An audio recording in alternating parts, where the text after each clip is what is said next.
Dogs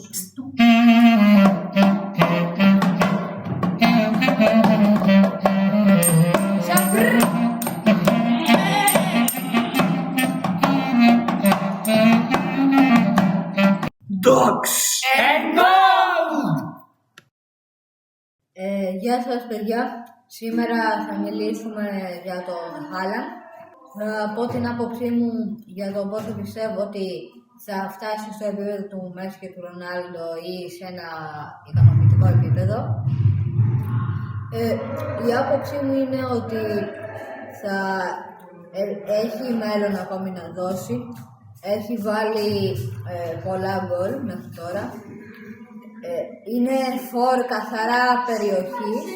Δεν παίρνει την μπάλα να την πάρει να τη μιλαράσει, αλλά για αυτό που πληρώνεται, που είναι να βάζει γκολ, το κάνει πολύ καλά.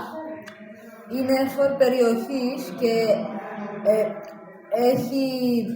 και ξέρει να βάζει γκολ μόνο. Μπορεί να σου βάλει γκολ με όλους τους τρόπους, με κεφάλι, με δεξί, με αριστερό, με ψαλιδάκι. Ξέρει το που θέλει τη σέντρα για να κάνει ό,τι πρέπει. Και για αυτό που πληρώνεται, το κάνει πολύ καλά.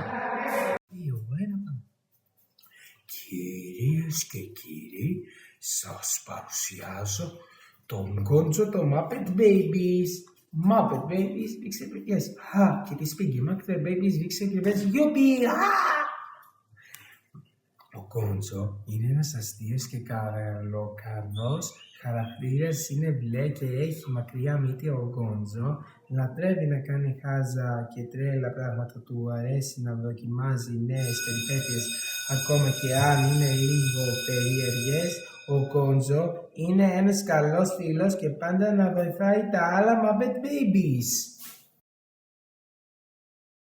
Δεν ρωτώ ποια είσαι και από που κρατάς, ούτε εσύ για μένα θέλω να ρωτάς. Κάθισε κοντά μου, πιες λίγο κρασί, κάνε μου παρέα, γλέντισε κι εσύ. Μες της καρδιάς μου το σκοτάδι, το πιο γλυκό σου δώσ' μου χάδι. Σαν ξημερώσει αν θέλεις με ξεχνάς, όμως απόψε αγκάλιασέ με και την καρδιά μου στους καημούς μην την πετάς.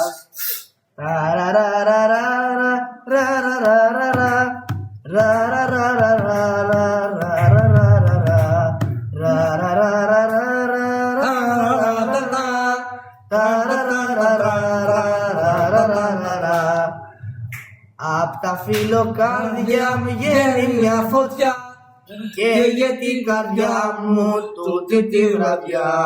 Κάθισε κοντά μου, πιες λίγο κρασί, κάνε μου παρέα, γλέντισε κι εσύ.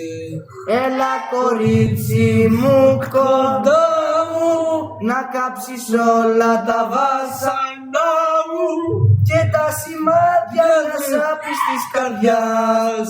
Κι όταν θα φέξει, αν θέλεις φύγε, κι όποιο σοκάρι σου αρέσει το τραβάς. Κι όταν θα φέξει, αν θέλεις φύγε, κι όποιο σοκάρι σου αρέσει το τραβάς. Σας ευχαριστούμε πάρα πολύ που ακούσατε το podcast μας. Να είστε καλά, φίλια πολλά και γεια!